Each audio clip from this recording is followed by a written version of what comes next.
Good day, everybody. This is John Scarborough. Wanted to come back with this little update on this persimmon tree I planted out here. Try to make this a quick video. I know some of my videos can be a bit lengthy. If they are too long for y'all, let me know in the comments. I do try to keep them as short as I can. Like I said, since I don't put as many videos out as I would like to, I end up making the videos that I do put out longer, just because it's harder than you think to really put a video out there that is short and try to get it all in there.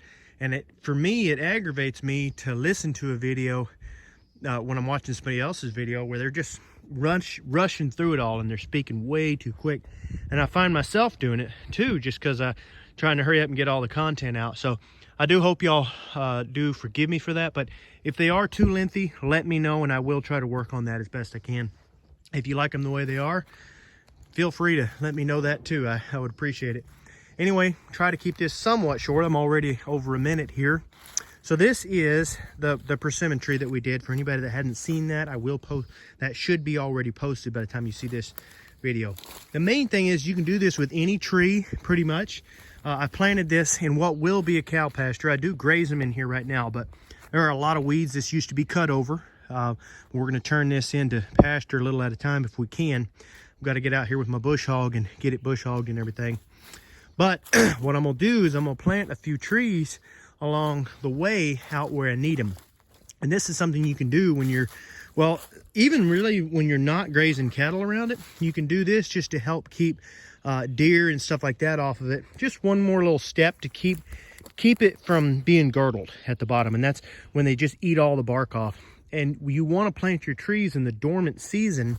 So when you do that, your trees are more likely, they're more susceptible because all the critters are out looking for more to eat. And sometimes the best thing they can eat is the tender bark off of a tree. Sheep and goats, they'll really go for it if they're hungry. I've even seen a goat. It was the poor goat. There was a couple of goats somebody else owned. I went to their place and we were just looking at some of the animals they had, and the trees, I'm talking there were full-size trees like this, and those goats had girdled those trees. Now I'm pretty sure those goats were hungry. I felt really bad for them because just because I don't think they had anything hardly to eat, and that's why they did that. But I don't think that's normal. But for these tender trees, that can be fairly typical. So this right here can help out no matter what you're doing, but especially if you're trying to raise animals and you're wanting to put some trees out on your place. You don't necessarily want to have them all in your yard or where they're closed off. You kind of want to be able to have them, you want more places to do it. Well, you can have shade trees out in your pastures, out in your cattle pastures, that still produce food for you. But what you got to do is you got to do this right here.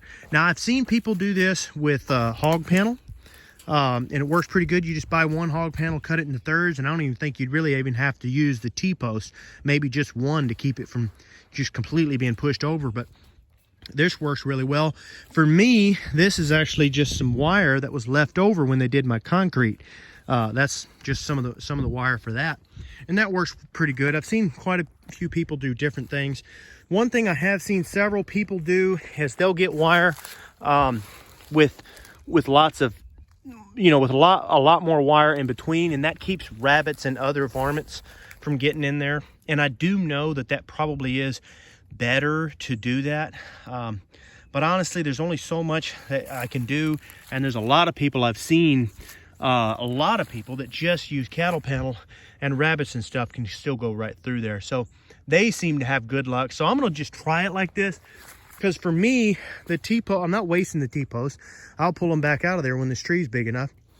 I'm really not wasting the wire because I'll use the wire for another tree later on. And for me, it was just what was left over anyway. So I'm a big, I have a big proponent in, I'm a firm believer, I'll say it like that. I'm a firm believer in doing things with stuff that you already have and just trying to keep from wasting too much.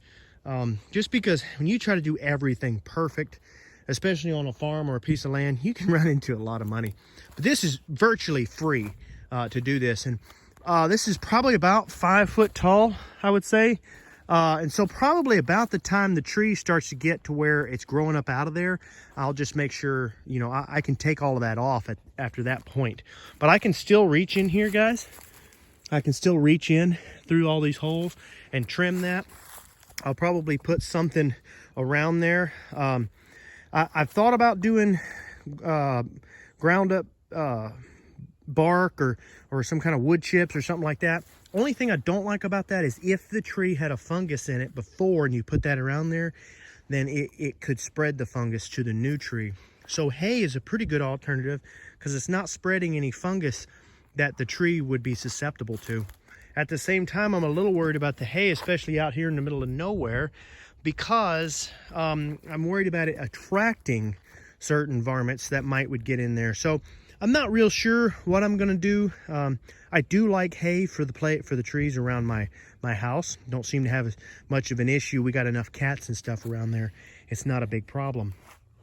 So I'm not real sure. I'm gonna play with it. If any of y'all have any ideas on what to do to help maintain some of this, because you can tell, I mean, I took my loppers out here and I lopped off a lot of this. This stuff's gonna start growing back, and I need to do something to kind of help control this as best I can. So if y'all got any ideas, throw it in the comments what I can do.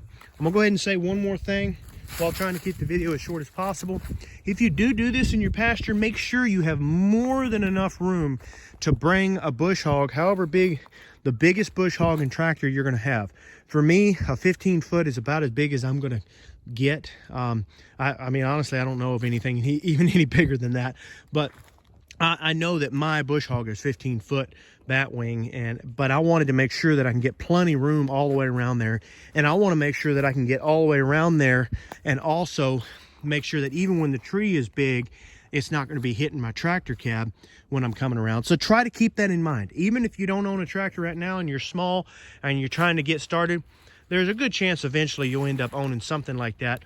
And even if you can't, I mean, whatever, try to keep that in mind as best you can, especially if you're doing it in your cattle pasture.